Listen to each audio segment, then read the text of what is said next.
In literary theory, there is a concept known as the death of the author, which posits that the meaning of a text need not hinge upon its author's intent, but rather the experience of the reader. One of the finest examples which might be pointed to as exemplifying this concept would be the 1986 comic book miniseries Watchmen by Alan Moore and Dave Gibbons.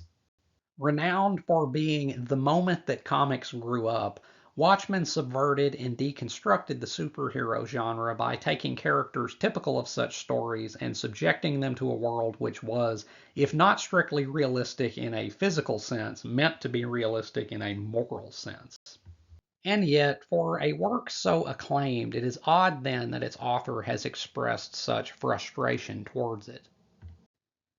Much of the ire which Alan Moore has expressed towards his own creation has to do with the character Rorschach, specifically the fact that so many readers admire and lionize the character, despite that being the opposite of what Moore had intended. Rorschach was written to be a parody of such characters as The Question, created by legendary comics writer slash artist and co-creator of Spider-Man, Steve Ditko.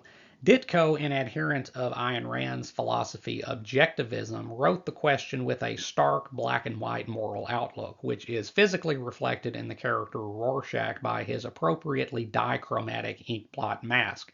Moore aimed to skewer such an ethical stance by highlighting its supposed untenability with the story of Watchmen, although the story's effect has largely not gone according to plan.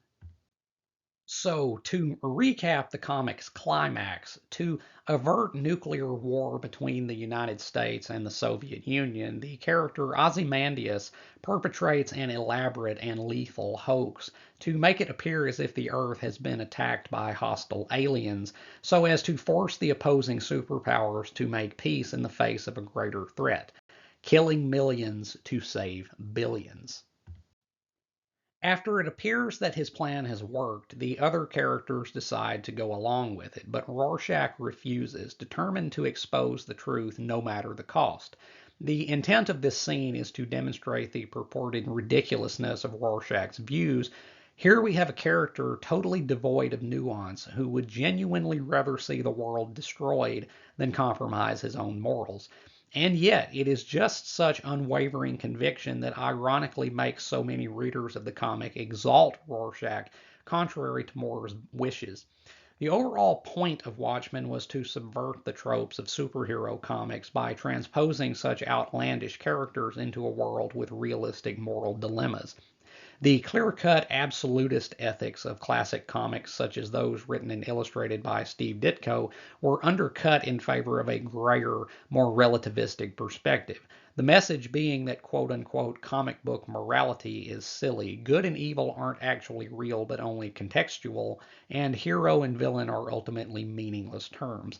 Now, of course, that's the truly ridiculous stance to take. One would have to be a moral idiot to think that the ethicality of what Ozymandias does is in any way ambiguous. If humanity demands such monstrous deeds to be saved, then it just isn't worth saving.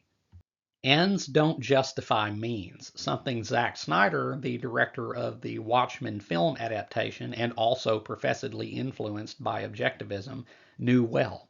And so, in an even greater ironic twist, the movie Watchmen wound up being helmed by a man who shared the very sentiments which the author of the comic it was based upon disdained, and who thusly altered the story so that the film possesses a moral judgment which the comic pointedly lacks.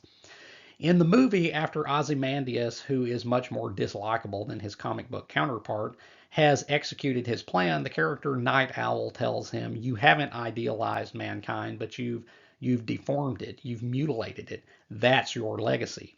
A bit of speech which is not from the source material. And so the subversive philosophy of the story was, you might say, itself subverted, to the chagrin, one can imagine, of Alan Moore. It is said that fictitious characters may sometimes take on a life of their own, and Rorschach embodies this phenomenon marvelously. Rorschach is the acknowledged fan favorite character of Watchmen, and for good reason. At the end of the day, people are drawn to principles and integrity. That is, they're drawn to heroic qualities. Readers may recognize the true, the good, and the beautiful, even when the author does not. And so, in one of the greatest of literary ironies, a story meant to undermine and poke holes in a certain type of character and accompanying ethical worldview, in the end only served to underscore the nobility of that character type and ethical worldview, and the exemplar who was meant to be reviled only wound up being cherished.